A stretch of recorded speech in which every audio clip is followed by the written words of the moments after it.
చంద్రబాబు నాయుడు అంటే ఒక బ్రాండ్. ఆయన ప్రమోషన్ మామూలుగా ఉండదు. ఆయనను అమరావతికి బ్రాండ్ అనుకుంటారు కానీ ఆయన అనుకుంటే దేనికైనా బ్రాండ్ గా మారతారు. ఊహించిన దానికంటే ఎక్కువగా ప్రమోట్ చేస్తుంటారు. ఇక అసలు విషయానికి వస్తే చంద్రబాబు నాయుడు భార్య నారా భువనేశ్వరి కోరిక మేరకు చంద్రబాబు అరకు కాఫీని ప్రమోట్ చేస్తున్నారు. ఎన్నికల సమయంలో ప్రచారంలో ఉన్నప్పుడు నారా భువనేశ్వరి విశాఖకు వెళ్లారు. అప్పట్లో ఓ కాఫీ క్లబ్ లో అరకు కాఫీని త్రాగుతూ వాట్సాప్ లో చంద్రబాబుతో ముచ్చటించారు. అరకు కాఫీ బాగుందని చెప్పారు. అంతేకాదు దీనిని దేశవ్యాప్తంగా పరిచయం చేస్తే గిరిజనులకు మరింత ఆదాయ మార్గాలు పెరుగుతాయని భువనేశ్వరి అప్పట్లోనే పేర్కొన్నారు.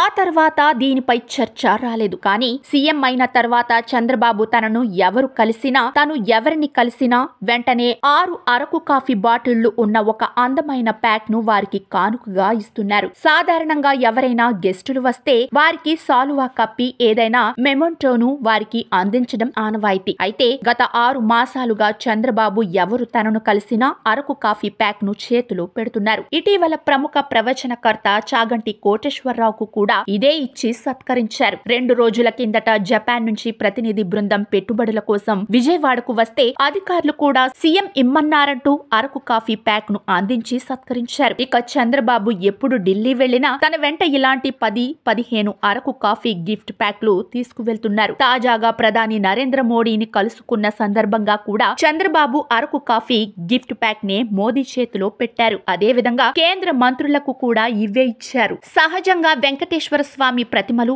ఇతర గిఫ్టులను అందించడం చూస్తున్నాం. కానీ చంద్రబాబు గిరిజన కాఫీ రుచిని దేశవ్యాప్తంగానే కాకుండా ప్రపంచ వ్యాప్తంగా కూడా పరిచయం చేస్తున్నారు. ఏది ఏమైనా చంద్రబాబు రూటే వేరు.